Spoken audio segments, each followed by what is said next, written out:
Hey guys, this is Neeraj and you're watching Qtricks 2.0। स्वागत है आप सभी का Qtricks के इस ऑफिशियल चैनल Qtricks 2.0 पे। तो इस सीरीज़ के साथ हम लोगों ने टारगेट किया था कि हम आने वाले उत्तराखंड डीएलएड की परीक्षा में 50 में से 50 स्कोर करेंगे।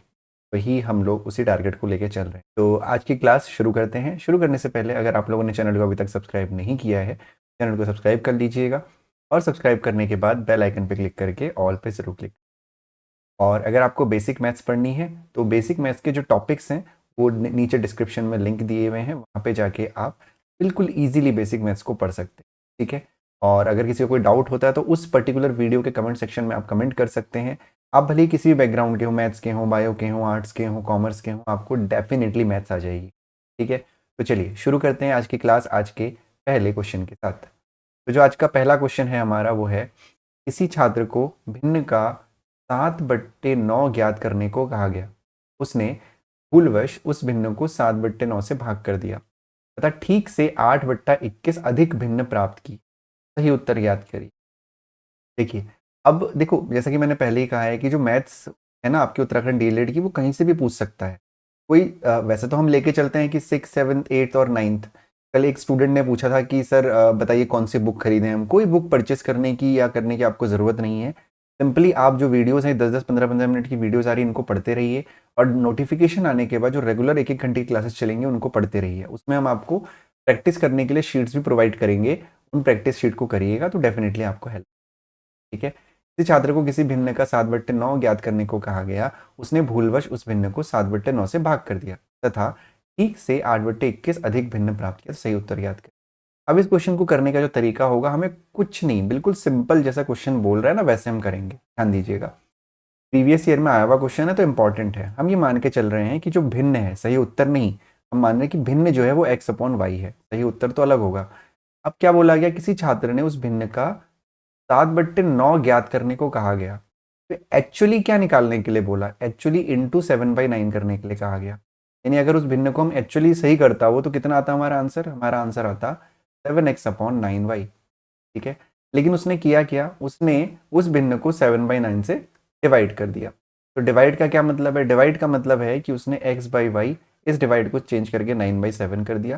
यानी गलत जो आंसर आया वो हमारा आया 9x/। यानी अगर सही आंसर हम करते तो हमारा आंसर आता 7x/9। This is the right answer, हमारा राइट आंसर है। ठीक है। और ये हमारा गलत आंसर है। तो आप देखेंगे कि जो गलत आंसर है वो ज़्यादा है, मोर है। ठीक है। कैसे, क्योंकि डिनोमिनेटर अगर छोटा है तो नंबर बड़ा होगा। ठीक है। कितना ज़्यादा है वो निकालने के लिए क्या करेंगे भाई, डेफिनेटली हमको दिख रहा है कि अगर हमने गलत किया है तो ये ज़्यादा आया है। कितना ज़्यादा आया है उसके लिए हम क्या करेंगे, इससे इसको माइनस कर देंगे। बेसिकली जो गलत संख्या हमारी आई है 9x/7y, में से माइनस करेंगे 7x/9y को। है समझ में आया। एलसीएम कितना हो जाएगा, 9 7 जा 63y। ठीक है। तो 7 है यहाँ पे, तो 7 9 जा 63 होता है, 9 9 जा 81x माइनस 9 7 जा 7 7 जा 49x। ये तो सबको क्लियर होगा। अब 81 में से आपको 49 माइनस करना है। 9 10 11 2 आ गया और 7 में से 4 गया 3, यानी 32x/63y। अब ये हमने क्या निकाला, दोबारा समझिएगा। जब उस बच्चे ने, उस छात्र ने सही आंसर वो निकालता तो आंसर आता 7x/9y। अगर उसने गलत आंसर निकाला तो उसका आंसर आया 9x/7y। तो एक्चुअली कितना अधिक आया, 32x/63y। क्वेश्चन के अकॉर्डिंग जो है हमारा, जो हमने इक्वेशन बनाई उसके अकॉर्डिंग इतना अधिक है। लेकिन जो हमें क्वेश्चन में दिया गया है वो दे रखा है कि 8/21 अधिक है। कितना अधिक है, 8/21, यानी 8/21 ज्यादा है। तो ये भी ज्यादा की वैल्यू है x/y की फॉर्म में और ये भी ज्यादा की वैल्यू है। इसका क्या मतलब है कि ये दोनों वैल्यू सेम है। यानी हम क्या करेंगे, हम 32x/63y की वैल्यू को 8/21 के इक्वल रख देंगे। सिंपल सी बात है ना, दोनों वैल्यू एक ही तो हुई। ये भी ज्यादा, कितना ज्यादा है वो इक्वेशन की फॉर्म में है और ये एग्जैक्ट फॉर्म में है। ठीक है, इतना क्लियर है सभी को। तो अब हम क्या करेंगे, अब हम x/y की वैल्यू निकाल देते हैं। तो x/y की वैल्यू आपकी हो जाएगी कितनी, 8/21 और इंटू यहाँ पे 63 हो जाएगा और नीचे इंटू 30। इसको अब हम कट कर सकते हैं। 21 से आप कट करोगे तो 21 3 जा और ये हो जाएगा 8 4 जा। ठीक हो गया। यानी जो x/y की वैल्यू आ गई वो हमारी आ गई 3/4। कितनी आ गई, 3/4 आ गई। तो अगर x/y की वैल्यू 3/4 है तो ये संख्या है। देखिए ऑप्शन में ना देखो कितना कंफ्यूज करते हैं आपको एग्जाम में। ऑप्शन में आपको दे रखा है कि ऑप्शन है 3/4, तो गलती से इसमें टिक मत करके आ जाना। क्यों? क्योंकि हमसे क्वेश्चन पूछा गया है सही उत्तर ज्ञात करिए, आपसे वो संख्या नहीं पूछी गई है, आपसे वो भिन्न नहीं पूछा गया है। अगर यहाँ पे वो आपसे ये भिन्न पूछता तो आप 3/4 पे टिक करके आते, लेकिन यहाँ पे आपसे भिन्न नहीं पूछा है, यहाँ पे आपसे पूछे सही उत्तर क्या है, और सही उत्तर क्या था हमारा 7x/9y हमारा सही उत्तर था। तो x/y कितना है 3/4, और इसको 7/9 से मल्टीप्लाई कर दीजिए। 3 3 हो जाएगा, ये हो जाएगा 7/4 3 12, यानी 7/12 ऑप्शन नंबर सी है। ठीक है, क्लियर है ना इतना? होपफुली समझ में आया होगा, बिल्कुल डिफिकल्ट नहीं था। स्टेप बाय स्टेप अगर करेंगे तो कोई दिक्कत आपको नहीं। ठीक है, समझ में आया ना? अगर किसी को इस क्वेश्चन में डाउट है तो कमेंट सेक्शन में मुझे बताइएगा। बढ़ते हैं अगले क्वेश्चन की तरफ। तो जो अगला क्वेश्चन है हमारा वो हमसे क्या कह रहा है कि एक बॉड मास का क्वेश्चन है। तो जो लोग बिल्कुल भी मैथ से बिल्कुल रिलेट नहीं करते हैं उनको मैं बता दूं ये क्वेश्चन पक्का आएगा एक नेक्स्ट क्वेश्चन। ठीक है, BODMAS का क्वेश्चन होता है ये बॉड मास। तो बॉड मास का रूल हमसे क्या कहता है कि पहले आपको ब्रैकेट सॉल्व करना है। ब्रैकेट का मतलब पहले छोटा ब्रैकेट, फिर आपका मझला ब्रैकेट यानी करली ब्रैकेट, और फिर आपको बिग ब्रैकेट अगर हो तो उसको सॉल्व करना है। उसके बाद अगर किसी इक्वेशन में सारी चीजें हैं तो पहले आप ब्रैकेट सॉल्व करोगे। फिर अगर ऑफ आया, ऑफ का मतलब का, हिंदी में अगर का लिखा हुआ है तो आप उसको सॉल्व करोगे। फिर आप डिवीजन को सॉल्व करोगे यानी भागा को सॉल्व करोगे। फिर आप मल्टीप्लीकेशन यानी गुणा को सॉल्व करोगे।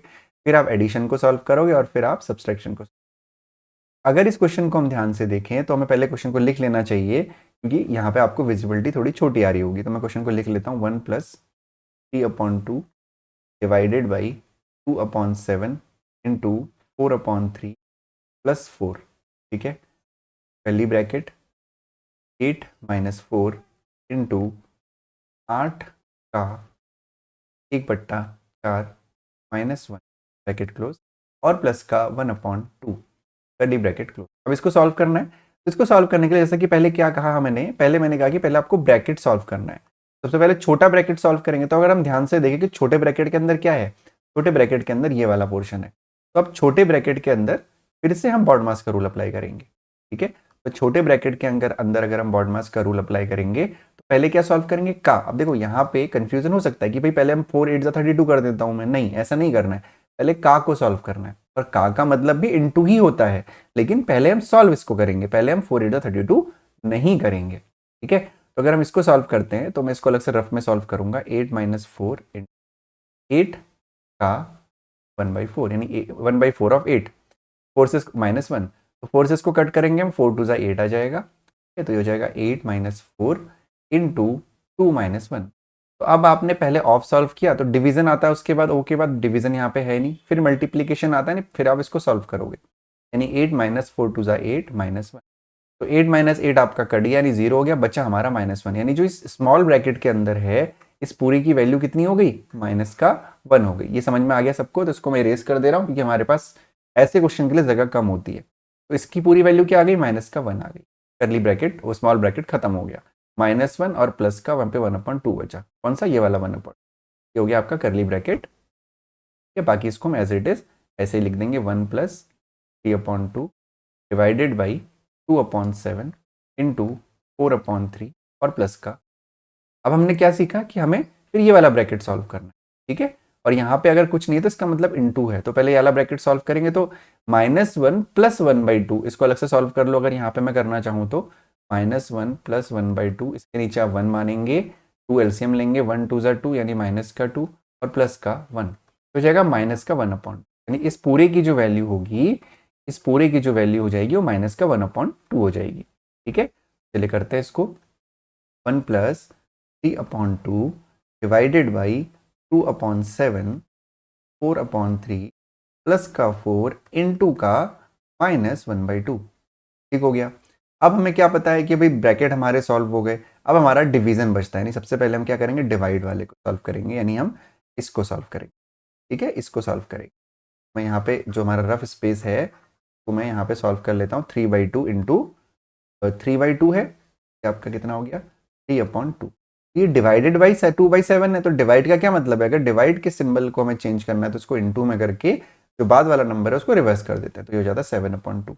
ठीक है, तो कितना हो जाएगा 7 3 21/4, यानी इस पूरी की वैल्यू कितनी हो गई 21/4 हो गई। यानी हो गया आपका 1 21/4 इंटू 4/3 प्लस का, अच्छा इसको ना सीधे माइनस कर लो आप, क्योंकि माइनस इंटू माइनस हो जाएगा ये, माइनस और 2 से इसको काट दो, 2 2 जा 4, ठीक है, यानी माइनस का कितना हो गया, 2 1 जा 2 हो गया, माइनस का 2 हो गया। अब हम क्या करेंगे, अब हम इस वाले पोर्शन को सॉल्व करेंगे, ठीक है। तो इस वाले पोर्शन को सॉल्व करने के लिए 4 से 4 कट गया और 3 7 जा 21 हो गया, ठीक है, 3 7 जा 21 हो गया, ठीक, ये हो गया।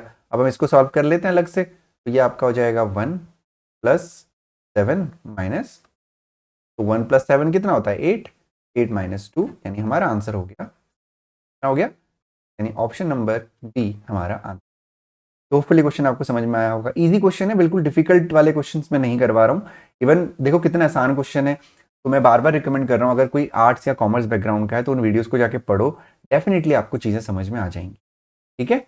और तब भी अगर समझ में नहीं आता तो कमेंट सेक्शन में बता देना कि सर अलग से पढ़ा दो, तो मैं अलग से भी पढ़ाने के लिए तैयार हूँ, कोई दिक्कत नहीं है, ठीक है। चलो जी बढ़ते हैं अगले क्लास की तरफ, अगले क्वेश्चन की तरफ। अगला क्वेश्चन हमारा है, समान आयतन के 2 ग्लास क्रमशः आधे और 3/4 दूध से भरे हैं, बाद में उनमें पानी मिलाकर उन्हें लबालब भरकर एक बर्तन में उड़ेल दिया जाता है। इस बर्तन में दूध और पानी से क्या अनुपात है, ठीक है। तो बेसिकली हमारे पास 2 ग्लास है, ठीक है, कितने ग्लास हैं, 2 ग्लास, चलो 2 ग्लास बना लेते हैं। ये हो गया हमारा ग्लास और ये हमारा हो गया, ठीक है, 2 ग्लास हैं। तो पहला जो ग्लास है वो आधा भरा हुआ है और दूसरा जो है 3/4 दूध से भरा हुआ है। मतलब इसमें क्या है, दूध और पानी है, बेसिकली क्या है, दूध और पानी है, ठीक है। तो उसी के अकॉर्डिंग हमको चीजें करनी है, क्वेश्चन को करना है। तो देखो कई बार क्या होता है ना, ऐसे क्वेश्चन में हम एक्स मान लेते हैं कि जो पूरा भरा है वो एक्स भरा हुआ है, हम एक्स नहीं मानेंगे। हमें रेशियो में जब आंसर करना है तो हम एक्स नहीं मानेंगे कि एक्स में हमारा क्वेश्चन कॉम्प्लिकेट होगा। हम एक ऐसा नंबर मानेंगे कि जो हमारा दूध और पानी आ जाए वो एग्जैक्ट नंबर आ जाए, ठीक है। जैसे आधा भरा हुआ है, अगर मान लो कि मैं मान लेता हूं कि इसमें पूरा दूध और पानी का जो मिश्रण है वो कितना है, 8 लीटर है, मैं मान लेता हूं कि 8 लीटर। क्यों माना मैंने भी आपको समझ में आ जाएगा। 8 लीटर मैंने मान लिया, अगर 8 लीटर में मान रहा हूं तो क्या बोला है कि आधा दूध से भरा हुआ है। तो अगर आधा दूध से भरा हुआ है तो इसका मतलब 4 लीटर इसमें दूध होगा और बाकी 4 लीटर इसमें पानी होगा। ये मिल्क हो गया और ये पानी हो गया, मिल्क और वाटर हो गया। सिमिलरली मैं मिल रहा हूँ भी, दोनों में समान है ना, दोनों में समान आयतन, आयतन समान बोला है, तो दोनों में 8 लीटर मान ले रहा हूं मैं, इसमें भी 8 लीटर है। तो क्या बोला है कि इसमें 3/4 दूध है। अगर आप 8 का 3/4 करोगे तो 4 दूनी 8, 2 3 कितना आएगा, 6 आ जाएगा, यानी इसमें 6 लीटर का मिल्क हो गया। क्यों मैंने 8 लिया समझ में आया, क्योंकि ये जो नंबर है ना हमारा, ये एग्जैक्ट आ गया नंबर यहाँ पे। अगर हम x लेते तो क्या करते, x/2 आ रहा होता या 3x/4 आ रहा होता, कितना डिफिकल्ट होता सॉल्व करना। तो ये 6 आ गया, तो बेसिकली वाटर कितना होगा, ये आपका वाटर हो गया 2 लीटर। यानी पहले ग्लास में 8 लीटर अगर पानी आता है तो 4 लीटर उसमें से दूध है और 4 लीटर उसमें पानी है। सिमिलरली दूसरे में भी 8 लीटर अगर आता है टोटल कैपेसिटी, तो 6 लीटर आपका दूध है और 2 लीटर आपका पानी है। समझ में आ गया इतना, ठीक है। जैसा जैसा क्वेश्चन में दिया था वैसा वैसा हमने कर लिया। आगे पढ़ते हैं, बाद में उनमें पानी मिलाकर उन्हें लबालब भर कर एक बर्तन में उड़ेल दिया जाता है। अब देखो सिंपल सी बात है, ये पानी पहले से था नहीं, जो इसमें ये 4 लीटर पानी मैंने लिखा ना, ये था नहीं, ये तो बाद में हमने डाला है। पहले क्या बोला, सिर्फ दूध से भरा है, मतलब 8 लीटर में से थोड़ा सा मैंने पहले क्वेश्चन ध्यान से पढ़ा नहीं, इसको मैं हटा देता हूँ, ठीक है। देखो ध्यान से, ये आधा इसमें क्या है, 8 में से 4 लीटर दूध है, इसमें 8 में से 6 लीटर दूध है, तो बाकी पानी से भर देना है। यानी अगर 4 लीटर दूध से भरा हुआ है तो बाकी 4 लीटर आपका पानी से भर दिया हमने। इसमें अगर 6 लीटर दूध से भरा हुआ है तो इसमें हमने क्या करा, 2 लीटर हमने पानी से भर दिया। क्या बोला है, लबालब बर्तन में उड़ेल दिया जाता। अब एक नया बर्तन लिया गया, उस बर्तन में ये वाला भी डाल दिया गया और ये वाला भी डाल दिया। तो इस बर्तन में दूध का पानी से क्या अनुपात होगा, तो भाई दूध 4 लीटर ये हो गया, 6 लीटर ये हो गया, यानी 10 लीटर तो हमारा इस बर्तन में दूध गिराया गया, प्लस 4 लीटर और 2 लीटर 6 लीटर इसमें हमारा क्या गिराया गया, पानी गिराया, ठीक है। नहीं 10 और 16 लीटर, यानी ये आपका मिल्क हो गया, ये आपका वाटर हो गया। रेशियो निकालना है आपको मिल्क टू वाटर का, यानी 10/6, यानी 2 5 और 2 3, आंसर हो जाएगा आपका 5:3। बहुत ध्यान से इन क्वेश्चंस को करना है क्योंकि ऑप्शन में 3:5 भी है, कंफ्यूज मत हो जाना, बहुत ध्यान से पढ़ना है। दूध का पानी से बोला गया, अगर पानी का दूध से बोला जाता तो आप 3:5 करते, ठीक है। इजी क्वेश्चन है ना, होपफुली समझ में आया होगा। पढ़ें अगले क्वेश्चन की तरफ।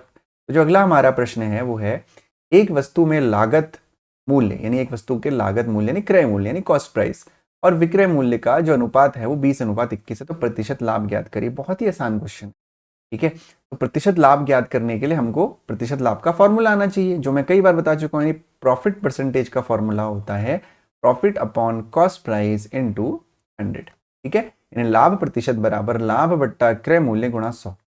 अब क्रय मूल्य और विक्रय मूल्य का अनुपात दे रखा है, यानी कॉस्ट प्राइस और सेलिंग प्राइस, ठीक है। तो कॉस्ट प्राइस कितना 20 है तो 20x मान लीजिए और इसको 21x मान लीजिए। तो अगर SP 21x है और CP x है तो प्रॉफिट कितना होता है? प्रॉफिट की वैल्यू क्या होती है? लाभ बराबर होता है SP माइनस CP यानी विक्रय मूल्य माइनस क्रय मूल्य। तो प्रॉफिट बराबर हो जाएगा 21x माइनस 20x, यानी प्रॉफिट की वैल्यू आपकी आ गई 20x में से 21x में से 20x माइनस करेंगे तो x आ जाएगा। तो प्रॉफिट परसेंटेज आपको निकाल देना है यहाँ पे, यानी x अपॉन कॉस्ट प्राइस कितना है 20x इंटू x से x कट गया 25 जा 100 आ गया, यानी 5% प्रॉफिट हुआ है इस केस में। यानी ऑप्शन नंबर ए जो है वो आपका, ठीक है। क्लियर है ना? चलो, होपफुली क्वेश्चन समझ में आया होगा। बढ़ते हैं आज के अगले क्वेश्चन की तरफ। एक क्वेश्चन है आपके सामने, यदि किसी संख्या की 1/3 का 7वां भाग 15 है तो उस संख्या का 2/5 भाग क्या होगा? बड़ा आसान क्वेश्चन है। किसी संख्या, कोई संख्या x मान लेते हैं, उसका 1/3 यानी उसका 1/3 का 7वां भाग यानी 7th पार्ट यानी 1/7, उसकी वैल्यू 15 है, तो उस संख्या का 2/5 निकालना है। तो पहले उस संख्या को निकाल लीजिए। तो x बराबर हो जाएगा 15 गुणा 3 गुणा 7, क्योंकि यहाँ पे ये डिनोमिनेटर है तो उधर आके न्यूमिनेटर बन जाएगा, यानी इधर अगर ये हर है तो उधर आके अंश बन जाएगा। ये x हो गया। इसको सॉल्व मत करिए क्योंकि आपको ये आंसर नहीं निकालना है। आपको क्या निकालना है? 2/5 यानी x इंटू 2/5 आपको निकालना है। यानी इसको इंटू 2/5 कर लेंगे। 15 इंटू 3 इंटू 7 इंटू 2/, तो 5 3 जा 15 हो गया, 3 3 जा 9, 9 2 जा 18 और 18 इंटू 7 आपका होता है 120, ठीक है। यानी ऑप्शन नंबर सी यहाँ पे आप, ठीक। क्लियर है ना आज के जितने भी क्वेश्चन मैंने कराए? तो होपफुली आज की क्लास आपको अच्छी लगी होगी। अगर क्लास अच्छी लगी है तो वीडियो को लाइक और चैनल को सब्सक्राइब जरूर करिएगा।